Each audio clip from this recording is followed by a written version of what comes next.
Hemos conversado aquí, hemos dialogado, hemos comentado lo que es la psicología de forma muy básica y os recomiendo escuchar el episodio anterior porque yo creo que es un buen prefacio de lo que va a venir últimamente al canal, al programa, al podcast. ¿Por qué digo esto? Porque al final el anterior episodio fue un precedente, fue un punto y aparte, un punto de inflexión, de cambio dentro del programa. Antes se llamaba Diario de un Ansioso, antes se llamaba El Espacio de Enzo y ahora Abriendo la Mente. Un espacio, un programa, un podcast dedicado enteramente a la psicología. Y al principio parece que me estoy limitando en cuanto a contenido, y no es así realmente, porque la psicología abarca prácticamente todo. Muchas cosas de la vida cotidiana incluso. Así que no me estoy limitando, más bien me estoy expandiendo a todo un mundo. Para mí es toda una odisea investigar, analizar, a pesar de que quiero también desde un principio advertir que no soy ningún profesional. Quiero tener esto en cuenta. Y quiero que tengáis esto en cuenta. No soy ningún profesional. El contenido, la información que voy a traer hoy es auspiciado, es traído por un libro. ¿Vale? Es referenciado por un libro en concreto, Introducción a Psicología.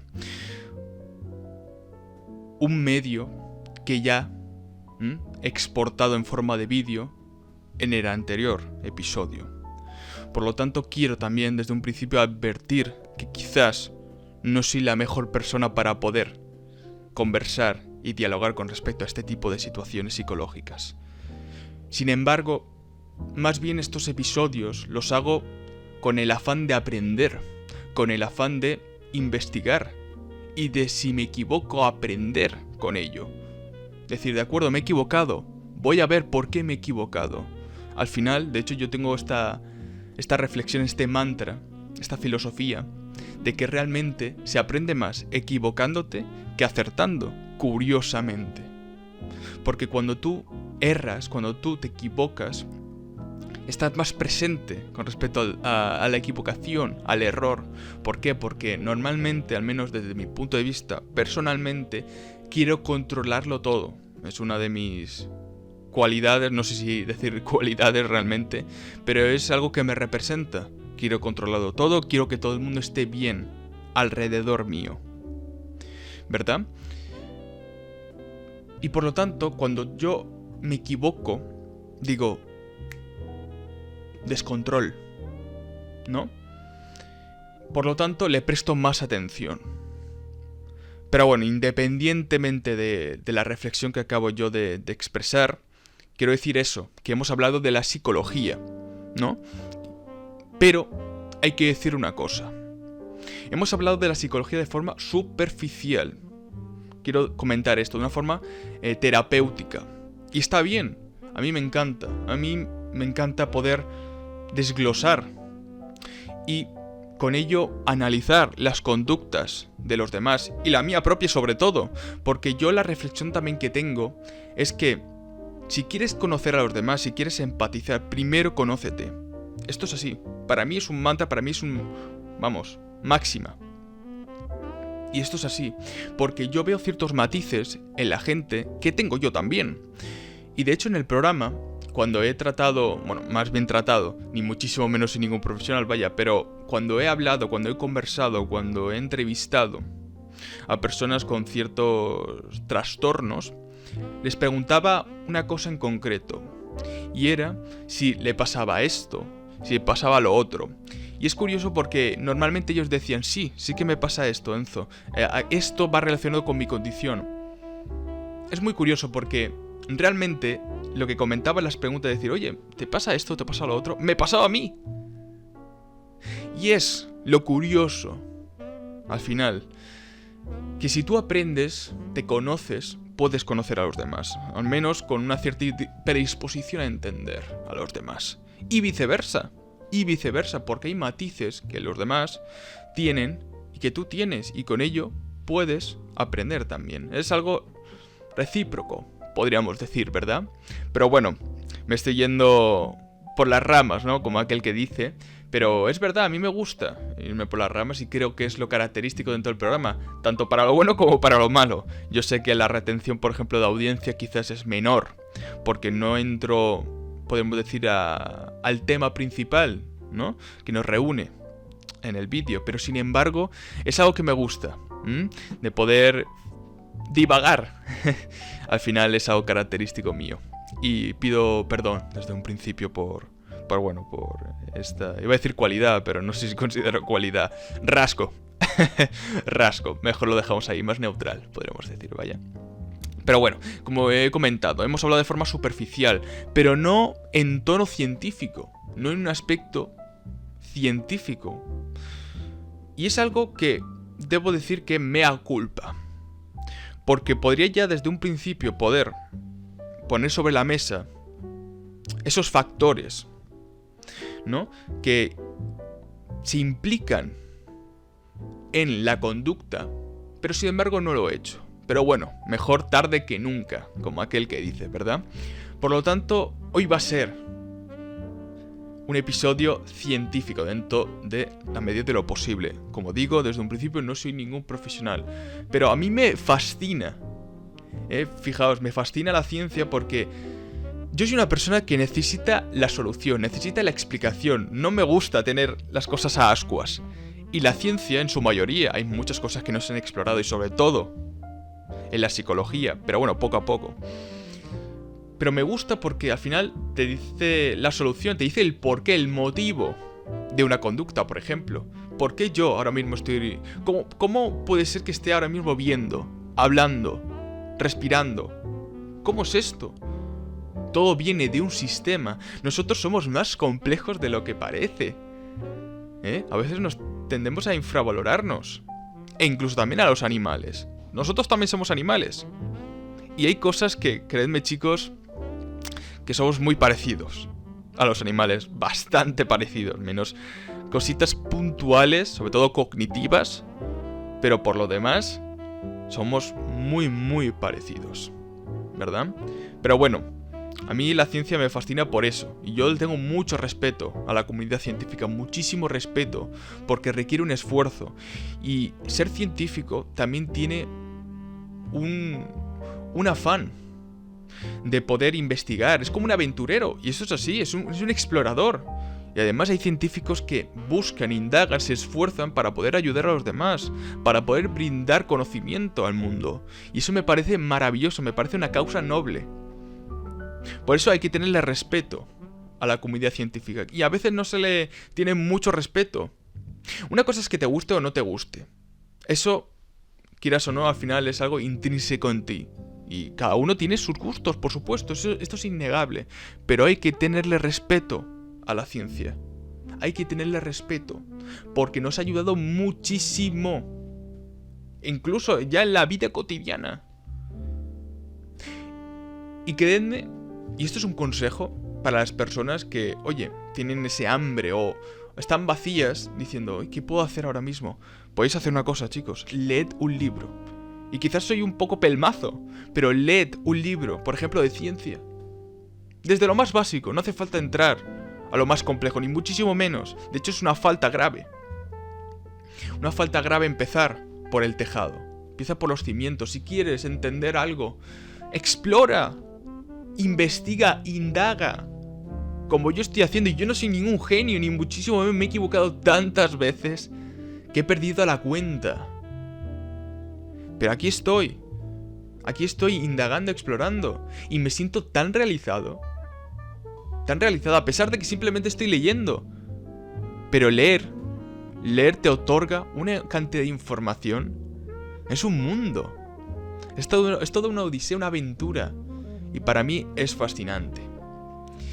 Esta pasión espero poder exportar, ¿no? Explicar mi pasión en forma de episodio de podcast. E indagar lo que vamos a indagar hoy. ¿Verdad?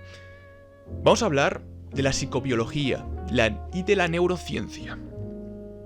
Vale, de acuerdo, Enzo. me acabas de comentar psicobiología y neurociencia, pero realmente, ¿qué es esto? ¿Qué es esto? Me he quedado igual, ¿no? Me he quedado en ascuas. Bueno, la psicobiología es un estudio exhaustivo que explica la raíz de la conducta, pero de forma biológica. Es el estudio, ¿no? de la propia conducta, pero con ello investigar la conducta a través de procesos biológicos. ¿Cuáles son esos procesos biológicos que se correlacionan a una conducta, a un sentimiento, a un deseo? ¿Verdad? Ese es el estudio. Ok, de acuerdo, Enzo. Psicobiología lo tengo en mente, lo tengo presente. ¿Pero qué es la neurociencia?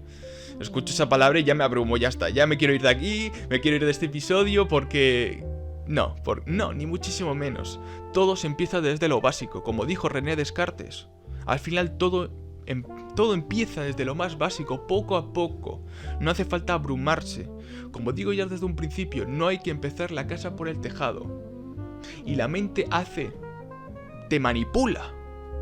¿Por qué digo esto? Porque la mente, si tú tienes presente de que no vales, al final no vas a valer, pero no por tu capacidad cognitiva, no por el hecho de haber pensado que tú no vales. Y lo reiteras. Y al final tú te lo crees por esa reiteración. Quiero que tengáis esto en cuenta. Nosotros tenemos un potencial grandísimo. El problema es la parte emocional. Esa es la parte que hace que nos limitemos. Y yo el primero. ¿No? Pero bueno, independientemente de esto, la neurociencia es el estudio también exhaustivo de lo que es el sistema nervioso y el encéfalo. ¿Vale? ¿De acuerdo? Al final estos sistemas, este sistema en concreto, tanto el sistema nervioso y el endocrino, es una parte fundamental de la conducta nuestra. Y esto es así. Y ya no solo nuestra, del ser humano, sino de animales. ¿Por qué digo esto? Porque al final el sistema nervioso comprende y coordina toda la conducta. Es imprescindible. Lo mismo con el endocrino. Tiene cosas similares, pero no del todo son iguales. ¿Verdad? Pero bueno, decir eso, que al final es el estudio del encéfalo, del sistema nervioso. Cómo coordina, cómo procesa estos movimientos. Lo que estoy haciendo ahora mismo. Esto es neurociencia. Lo que estoy haciendo. Hablando, conversando, esto es neurociencia.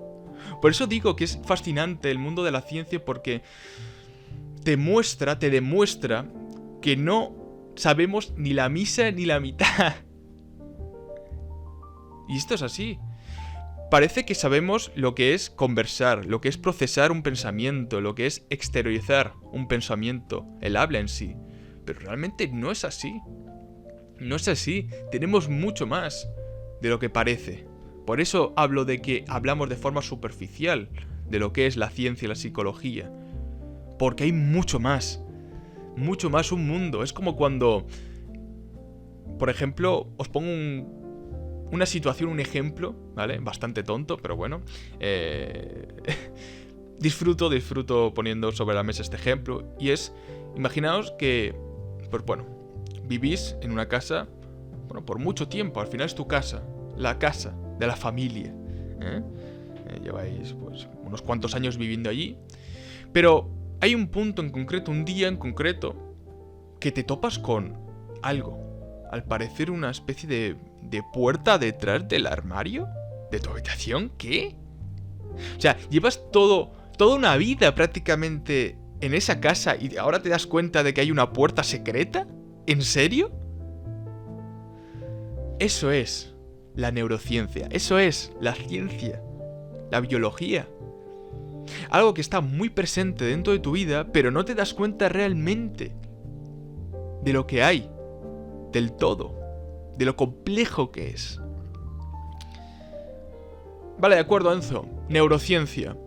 Entiendo. Pero entiendo lo que es la ciencia.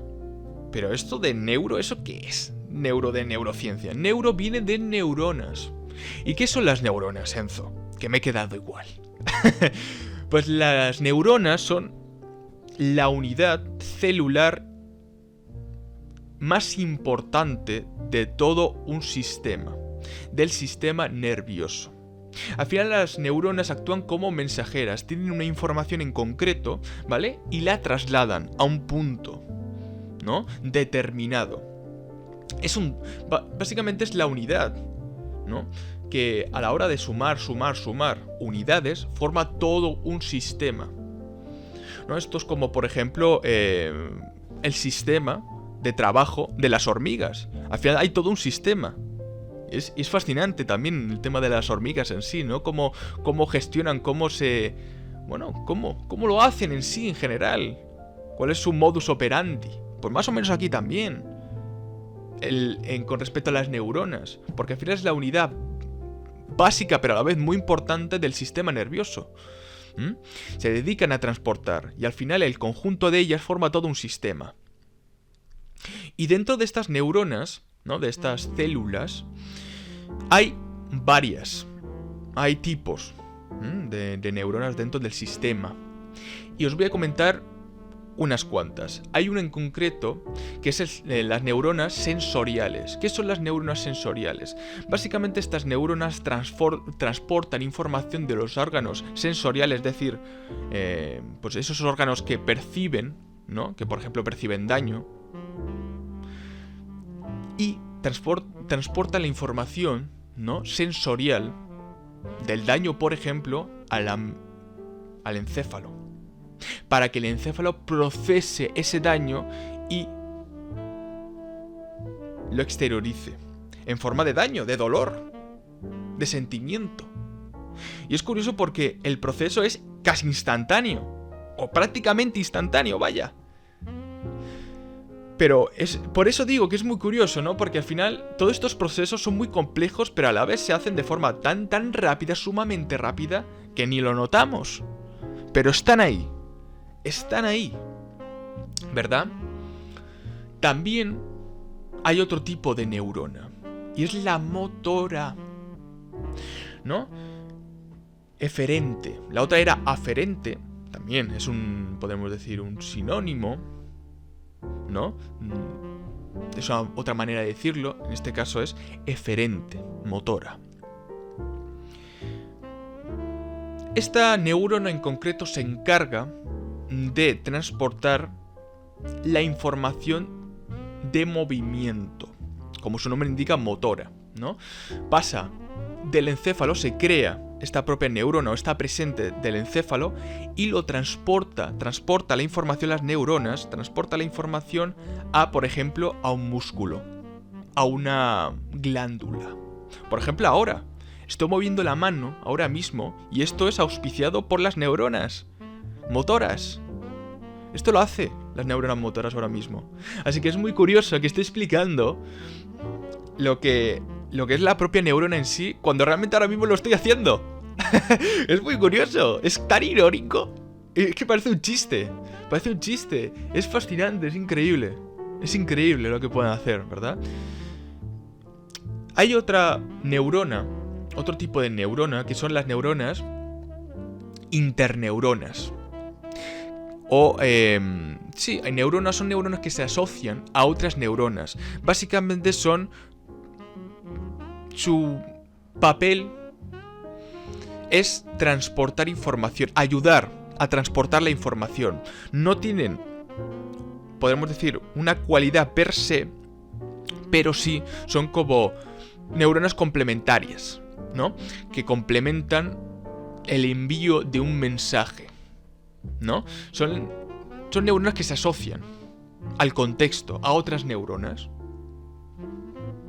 También hay otras neuronas que son muy interesantes y quizás es de las neuronas más conocidas, quizás lo habéis escuchado en algún momento, en algún podcast de psicología, o bueno, por ejemplo en las noticias, o algún documental, y son las neuronas espejo. ¿Qué son estas neuronas espejo? Estas neuronas replican una conducta que perciben. Por ejemplo, el ejemplo va ya más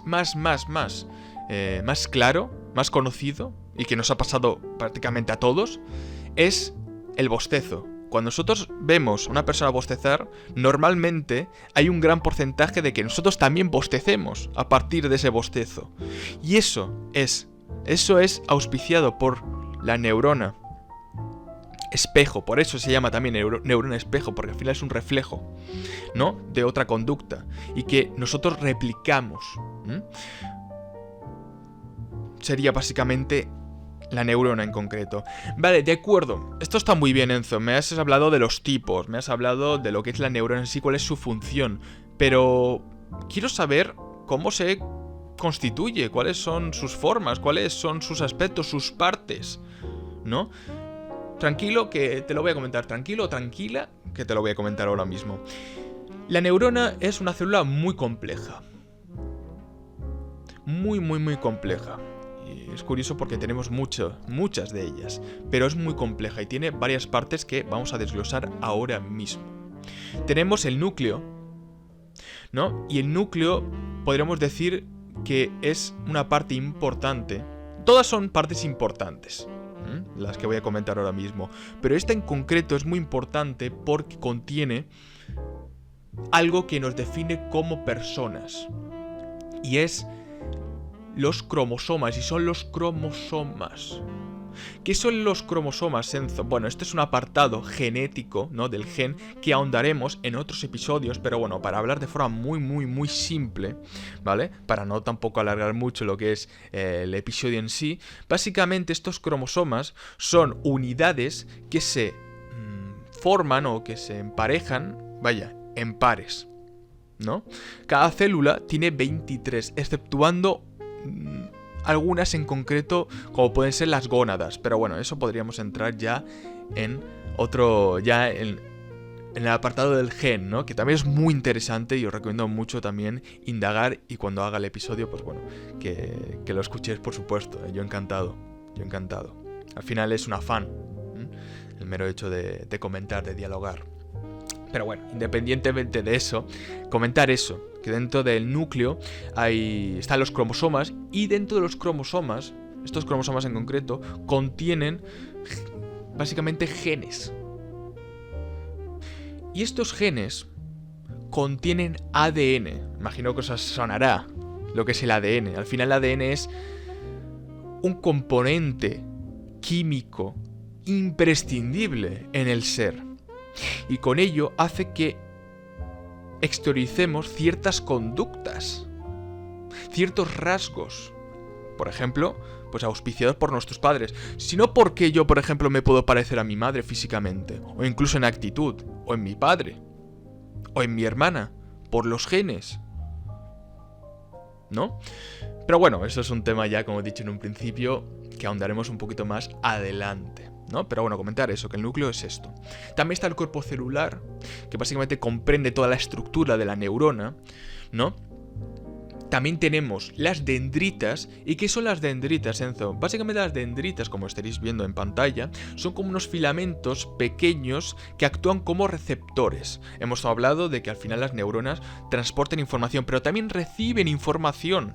Ojo, también reciben información, ¿no? Y esta información es recibida por las dendritas. Obtiene la información, ¿de acuerdo?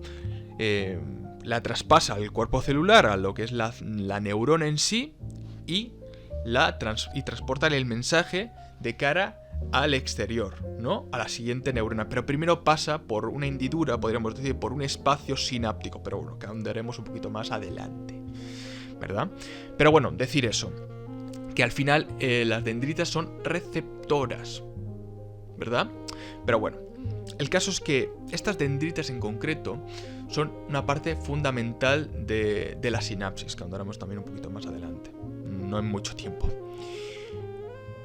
Vale, de acuerdo, he escuchado, Enzo, ahora mismo el tema de, ¿no?, los componentes receptores de la neurona. Pero ¿cómo envía la neurona información? El impulso nervioso, ¿cómo lo envía? ¿Cómo es esto? ¿Cómo se hace?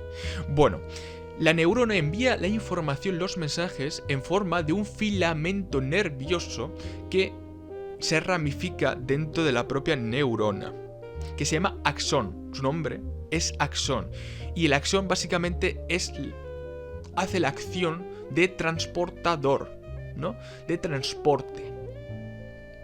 Transporta información de cara al espacio sináptico, pero esa información, ese impulso nervioso, se transforma en forma de neurotransmisores, ¿vale? Pero que ahondaremos un poquito más adelante. Pero decir eso, que el axón al final es el que envía el mensaje, el impulso nervioso, el potencial de acción, ¿verdad? Pero hay una cosa, hay que comentar una cosilla también. Hay un complemento dentro del axón que hace que, por ejemplo, ayude a incrementar la velocidad de envío del mensaje. Y también hace que protege lo que es el propio axón de cara al exterior. Y se llama la vaina de mielina. Y es un recubrimiento, esta vaina en concreto, creado por las células gliales, ¿no? Que se encarga de eso. De incrementar la velocidad de envío. ¿Verdad? Por lo tanto es un componente importante dentro, un complemento importante dentro del axón, ¿no? Dentro del que transporta la información. Estupendo. Dentro del axón, de cara al final, ¿no? Que, bueno, que este final llega, ¿no? Al espacio sináptico, contiene un botón terminal. ¿Y qué es este botón terminal, Enzo? Este botón terminal, lo importante que tiene es que contiene vesículas. ¿Y qué son estas vesículas, Enzo? Las vesículas se encargan de contener, de almacenar neurotransmisores. ¿Y qué son estos neurotransmisores, Enzo? Los neurotransmisores son la exteriorización de un impulso nervioso, de la información de una neurona, ¿no? Como hemos dicho, la información pasa a las dendritas pasan por el cuerpo celular y del cuerpo celular al axón. Y el axón, ¿no?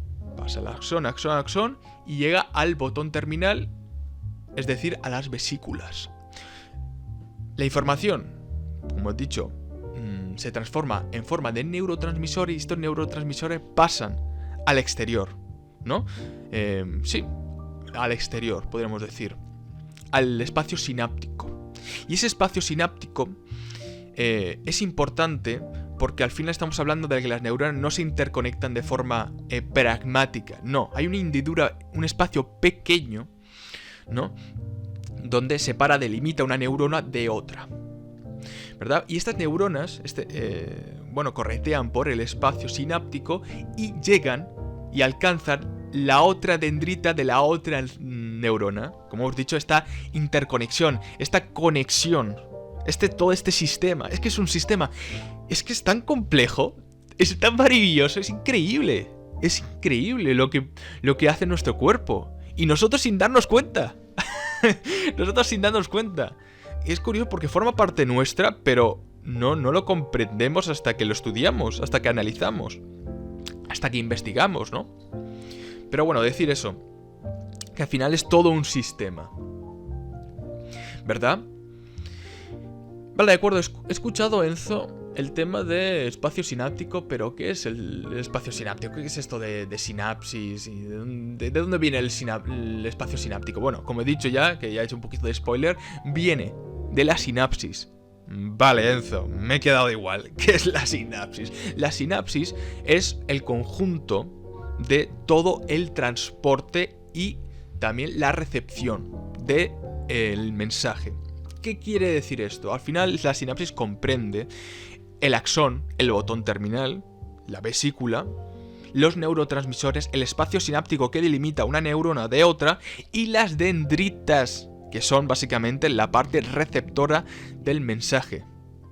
Comprende todo eso, es básicamente ese espacio que hay, ¿no? Que comprende la recepción y el transporte, el envío de mensaje y también el espacio que delimita de una neurona a otra. Todo eso es la sinapsis. Todo eso podría considerarse la sinapsis, ¿verdad? Vale, de acuerdo, hemos hablado de los neurotransmisores. Y al final, los neurotransmisores son de muchos tipos. Comprende de muchos tipos. Y voy a comentar ahora unos cuantos para que tengáis en mente cuáles son. ¿verdad? Para tenerlos en mente y que tengáis... ponerles nombre, ¿no? Al final tienes muchos tipos de neurotransmisores y actúan en según qué contextos, ¿no? Y también puede actuar como excitatorios y también como inhibidores. Ojo, como inhibidores también. Por ejemplo, tenemos la acetilcolina, que desempeña un papel importante en la activación y la atención, por ejemplo. También tenemos la dopamina, que os sonará la dopamina. Es algo que se escucha bastante, ¿eh? Y afecta a las neuronas asociadas con el movimiento voluntario. Por lo tanto, eso es muy importante, ¿no? Podemos considerar que afecta en la actividad motora del cuerpo. También tenemos la serotonina, que establece el tono emocional, ¿no? También tenemos las endorfinas, también os sonará bastante las endorfinas, que reducen el dolor, desactivando neuronas que transmiten los impulsos dolorosos. Como he dicho yo en un principio, también los neurotransmisores actúan como inhibidores de, por ejemplo, el dolor, de forma sensorial, ¿no? De las células sensoriales, ¿verdad? Aferentes. Y hay que comentar una cosa también. Hay que decir también una cosa en concreto. Y es que cuando hay un desequilibrio de transmisión de neurotransmisores o de los propios neurotransmisores, pueden llegar a problemas mentales, a enfermedades mentales, ¿no? El desequilibrio, el descontrol de los neurotransmisores. O sea, imaginaos. Los neurotransmisores son muy importantes para el proceso cognitivo, motor, de nuestro cuerpo, de nosotros en sí. Es tan importante, es tan complejo que una mínima cosa al final rompe toda una estructura tan compleja. Porque al final el cuerpo, el ser humano, de forma biológica, psicológica, es una obra de bioingeniería espectacular, porque no nos damos cuenta. Y esto es auspiciado por el desarrollo, ¿no? Por el desarrollo del ser humano en sí. Empezamos desde lo más bajo y hemos evolucionado. Hemos evolucionado como la teoría de Darwin. Hemos evolucionado, ¿verdad? Y hemos desarrollado una complexión, una estructura celular, neuronal, un sistema tan complejo y a la vez tan fascinante. Abruma, esto es así, abruma. Porque en un principio pensamos que es tan simple, somos muy simples, pero no es así. Somos muy complejos y abruma. Y es fascinante poder indagar este tipo de cosas. Y quizás yo, por ejemplo, a la hora de comentar me he equivocado a la hora de dialogar, a la hora de comentar algunas cosas. Y pido disculpas desde un principio, no quiero desinformar. Por eso, desde un principio quiero también, pues bueno, poner esto sobre la mesa, que no soy infalible, ni muchísimo menos, yo soy el primero que se equivoca. Pero ahondar en este tipo de cosas.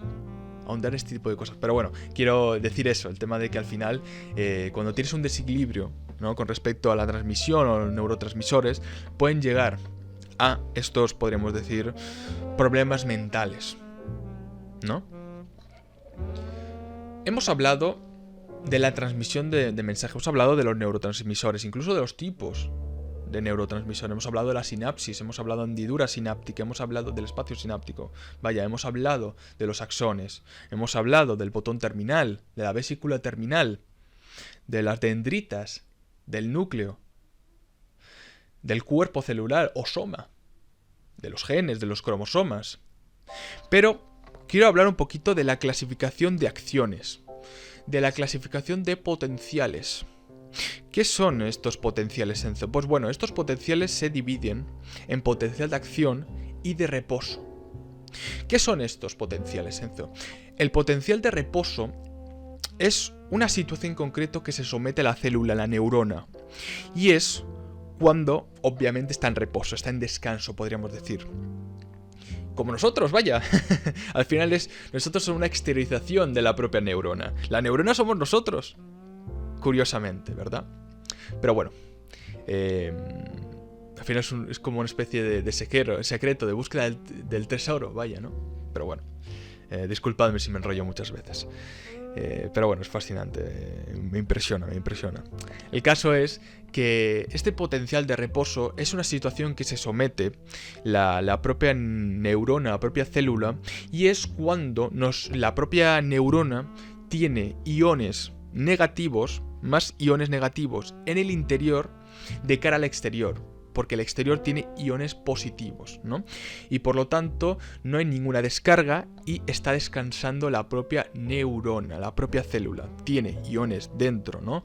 de su estructura, iones negativos, y de cara al exterior tiene hay iones positivos, ¿de acuerdo? Debo pedir disculpas porque también hay otro potencial, y es el potencial de graduado, que va relacionado con el potencial de acción. Por eso no lo he nombrado, pero creo que es imprescindible a la hora de comentar los potenciales. ¿Qué es el potencial de graduado, Enzo? El potencial de graduado se dedica a expandir la inserción de iones positivos al cuerpo celular, a la neurona. Digamos que se dedica a abrir, ¿no?, una cavidad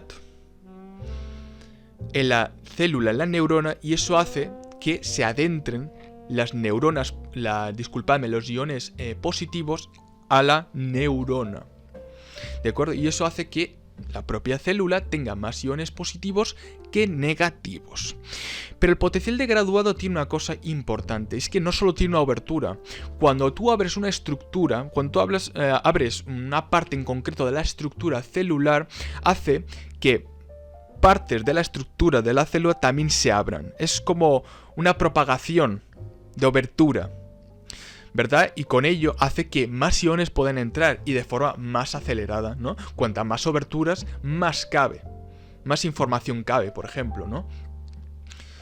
Por lo tanto, sería ese el potencial de graduado. Y el potencial de acción va muy, muy arraigado al potencial de graduado, porque la potencial de acción al final es el impulso nervioso. Cuando la neurona tiene más carga positiva, al final puede exteriorizar el impulso nervioso y con ello transmitirlo, ¿no?, por el filamento alargado llamado axón, que llega al botón terminal y a las vesículas, ¿no? Y esas vesículas, pues bueno, exteriorizan la información en forma de neurotransmisores a el espacio sináptico para que llegue a la otra neurona. Y bueno, esta neurona en concreto tiene dendritas y reciben la información, ¿no? Ese sería el potencial de acción, ¿verdad? De acuerdo, Enzo. Tengo en mente los potenciales, tengo en mente todo esto, pero quiero comentarte algo ahora mismo, espectador. ¿De acuerdo? ¿Tienes en mente esto? De acuerdo. Me acabas de comentar, ¿no? Pero quiero comentarte también una cosilla en concreto, que esto es importante, y son los periodos. Estos periodos de la neurona, de la célula en sí, es importante porque determina ciertas situaciones, ¿no?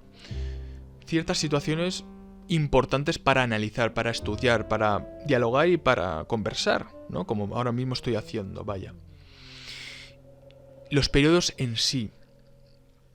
Porque estamos hablando de que, por ejemplo, las neuronas, como he dicho ya en un principio, al final las neuronas son una parte interna de nuestro ser y nosotros somos la parte que exterioriza a la neurona, porque las neuronas también tienen que descansar a partir de una acción. ¿Y ese descanso cómo se llama? ¿Cómo se determina? ¿Cómo se nombra? Se llama periodo refractario absoluto. ¿Qué es este periodo? ¿Qué es este periodo? Básicamente este periodo es cuando la neurona no puede realizar ninguna acción más, independientemente de la cantidad de información que recibe, independientemente de todo. Está tan cansada la neurona que no puede más. Y ojo, lo curioso es que este descanso se determina en una fracción de segundo. En una fracción de segundo, vaya. Realmente la neurona hace la acción de forma muy rápida y descansa de forma muy rápida en la vista de nosotros, ¿no? De cara a nosotros en sí. Porque nosotros lo vemos como una cantidad de tiempo ínfima, pero para la neurona es suficiente, es necesaria, ¿no? ¿Verdad? Por lo tanto, es importante determinar esto. Que al final hablamos y dialogamos y bueno, indagamos esto en concreto. Pero esto pasa en una fracción de segundo. En una fracción de segundo. ¿Verdad? Por lo tanto, eso, determinar. En resumidas cuentas, a grosso modo, este periodo en concreto es un descanso absoluto, como su nombre indica. Periodo refractario absoluto. No puedo más. Enzo, no puedo más. No puedo moverme más. Eres tan pesado pensando que no puedo más. Pues yo creo que le pasa eso a mis neuronas, ¿no? Yo creo que le pasa eso, ¿no? Con mi condición psicológica, ¿no? De pensar tanto, de obsesionarme. ¿Verdad? Esa compulsión, ese trastorno, ¿no? De trastorno. Hay otro periodo que es importante, que es el periodo refractario. Pero es importante, es diferente al absoluto, ¿no? Es muy diferente porque este periodo en concreto hace una cosa. Y es que está descansando, pero puede activarse, la neurona puede activarse, pero si la cantidad de información es lo suficientemente fuerte para poder indagar, para poder adentrarse a la propia neurona y con ello cargarse con información, ¿no? Al final, este periodo en donde se somete la neurona tiene esa, podemos decir, esa puerta abierta para la información que sea lo suficientemente valiosa o fuerte para poder cargarla a la neurona. Si es una información ínfima, para la neurona no va a descargar, no va a cargar. Ni muchísimo menos. Esto es como cuando estás muy cansado, pero para cosas que requieren urgencia, que requieren una acción, ¿no? De forma ipso facto lo haces. Por ejemplo, estás muy cansado, llegas del trabajo a casa, estás muy cansado, pero por ejemplo te llaman del hospital diciendo que tu madre está en un estado grave. Tú dices, ostras, se activa, ¿no? Te activas y dices, de acuerdo, independientemente de que estoy cansado, voy a ir al hospital y quiero ver a mi madre, que está en una situación grave, por lo que me han dicho los doctores. Por lo tanto, voy a ir. Pues este periodo sería, por ejemplo, este periodo refractario relativo. Como su nombre indica, relativo, es relativo, ¿no? Hasta que un punto en concreto que quizás, oye, es de menester activarse, ¿no? Porque la situación lo amerita, ¿verdad? Hemos hablado de un poquito de forma simplista, ¿no? De lo que es la neurociencia, de lo que es el sistema nervioso, de lo que es, los procesos mentales y motores. Pero hay una cosa que me parece fascinante y con ello quiero presentar una reflexión, ¿vale? ¿De acuerdo? Que me parece, como he dicho en un principio, fascinante. Y disculpadme por tender a repetirme, pero me sale de dentro decirlo, exteriorizarlo, porque quiero demostrar, quiero plasmar mi pasión por la psicología, por la ciencia, por indagar, por explorar, por el conocimiento. En definitiva, vaya. Porque el conocimiento al final te complementa como persona y te ayuda. A mí personalmente el mero hecho de conocer algo hace que diga, soy capaz de comprenderlo. Y todo viene desde un principio, desde una base, desde una estructura. Pero bueno, decimos, como he dicho en un principio, he puesto la reflexión de que nosotros somos bastante, nos insultamos bastante y nos criticamos bastante con respecto a lo que es el cuerpo humano, y nosotros somos muy complejos y nos fascinamos, yo el primero, por ejemplo, en ver películas de superhéroes, ¿no? Esa persona idílica, ese héroe idílico que tiene superpoderes, que puede volar, que puede trepar, tiene superfuerza, tiene supercognición, superinteligencia, superagilidad. Pero nosotros también tenemos superpoderes. Y esto es así. Una capacidad de adaptación espectacular. Increíble. Una capacidad de adaptación brutal. Y esto es así. Y esto es así. ¿Qué es esta capacidad de adaptación, Enzo? ¿Qué es esto que acabas de comentar? ¿Estás un poco loco? Sí. no te lo niego, no te lo niego. Pero esta capacidad que acabo de decir es la plasticidad nerviosa. Quizás os lo habéis escuchado, pero la plasticidad nerviosa consiste en la acción del encéfalo en estructurar, en formar nuevas estructuras a partir de una situación, a partir de una actividad, a partir de un enfrentamiento. Cuando el encéfalo se somete a actividades que requieren una cognición, un proceso cognitivo, pues bueno, a tener en cuenta, el encéfalo se adapta. Al principio le cuesta, al principio dice, uy, algo nuevo, me cuesta. Pero a medida que va pasando el tiempo, a medida que va formalizándose, a medida que va acostumbrándose, el encéfalo procesa la información y cada vez tiene una fuerza mayor. Se adapta a la situación. Se adapta a la situación. Y hace que nuestro encéfalo procese mejor la información que desde un principio. La información de esto en concreto. Por eso yo, por ejemplo, a la hora de conversar, yo antes, hace unos años, yo no podía ni hablar a la cámara. Me costaba. Se me hacía difícil. Complejo, mejor dicho. Ya sabéis que la palabra difícil no me gusta. Más bien complejo a la hora de realizarlo. ¿Por qué? Porque no estaba acostumbrado, pero a medida que ha pasado el tiempo, a medida de la experiencia, he podido hacerlo. He podido conversar, dialogar con vosotros ahora mismo. Poder hablar a la cámara, cara a cara. O mejor dicho, cara-cámara. Retícula. Por lo tanto, quiero comentar esto. Que al final, a medida que va procesando, experimentando una situación, al principio quizás te cuesta, esto es verdad, quizás te cuesta, pero poco a poco, cuanto más estés adentro, cuanto más estés presente, mejor procesarás la información, aunque en un principio te cueste. Mirad ahora, yo soy el claro ejemplo de todo esto. Porque antes no podía ni dialogar, y yo no soy ni el mejor ni el peor, pero puedo hablar al menos ahora mismo con vosotros, dialogar, cosa que no podía hacer antes.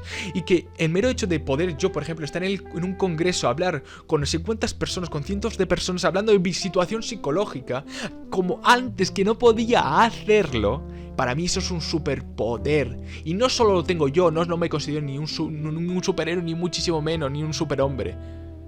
Vosotros también lo tenéis. Y aunque estéis en una carrera que digáis, Dios, no puedo más, podéis, aunque os cueste más que otra persona, pero podéis, con esfuerzo y dedicación, porque ya no es un tema de, ay, qué bonito, Enzo, qué palabras tan bonitas, no, ya no es cuestión de palabras bonitas, ya es una cuestión científica. Está aprobado, está certificado de forma científica. Y no solo pasa con los humanos, sino también con los animales, con las ratas en concreto. Hay un experimento en concreto, experimento Rosenzweig, que determina lo siguiente. Hay dos jaulas, donde hay un ratón en concreto, pues bueno, que digamos se somete a una jaula simplista, donde no hay prácticamente nada. No hay ninguna situación que el propio ratón se someta actividades que puedan chocar frontalmente, ¿no? Con este ratón en concreto. Por lo tanto, pues bueno, digamos que vive en una jaula sencilla, simple. Pero está el otro ratón que se somete a una jaula donde hay ciertas actividades que chocan frontalmente con este ratón en concreto, ¿verdad? Hay toda una serie de actividades dentro de la jaula que tiene que hacer el propio ratón para poder conseguir algo en concreto, por ejemplo, comida. ¿De acuerdo? Por lo tanto, después de un tiempo, después de pruebas, después sobre todo de un tiempo, se determina y se mira y se analiza el encéfalo de cada ratón. Se ve, oye, vamos a ver cómo es el encéfalo del ratón, por ejemplo, de la jaula simple, ¿no? Y se ve, comparando este encéfalo en concreto del ratón de la jaula simple con el encéfalo de la jaula compleja, se ve, ¿no? El encéfalo del ratón de la jaula compleja, se ve que el encéfalo del ratón que se ha sometido a una odisea de actividades, ¿no? A una complejidad de actividades, se ve que el encéfalo está más desarrollado que el otro ratón, que ha vivido en una jaula, ¿no? Sencilla. Imaginaos lo sorprendente que es esto. Y lo podemos traspasar a nuestra vida, a nosotros mismos. Tenemos un potencial increíble. El problema es que a veces no nos lo creemos. Y soy la viva prueba de ello. No me considero una rata, aunque a veces quizás lo puedo ser. Pero soy la viva prueba de ello. Y si lo puedo hacer yo, lo podéis hacer vosotros, independientemente de vuestra situación cognitiva. Al final es todo un proceso, poco a poco. Y no os comparéis con los demás. Es una falta grave. Y es una falta de respeto con vosotros mismos. Comparaos con vuestro yo del pasado, porque cada uno vive una situación psicológica diferente, una situación económica diferente. Todos vivimos de forma diferente y creo que es injusto compararse con los demás cuando esa persona en concreto quizá está viviendo una vida totalmente distinta a la tuya. Por lo tanto, tened esto en cuenta. Comparaos con vuestro yo del pasado, y veréis que si poco a poco vais indagando, explorando, veréis que hay un proceso, veréis que hay un desarrollo, un movimiento, y creedme que os sentiréis muy bien con vosotros mismos. Qué fascinante es el mundo de la psicología, qué fascinante es el mundo de la ciencia, y al final son hermanos. Nada más, espero que os haya gustado este episodio y nos vemos en el siguiente.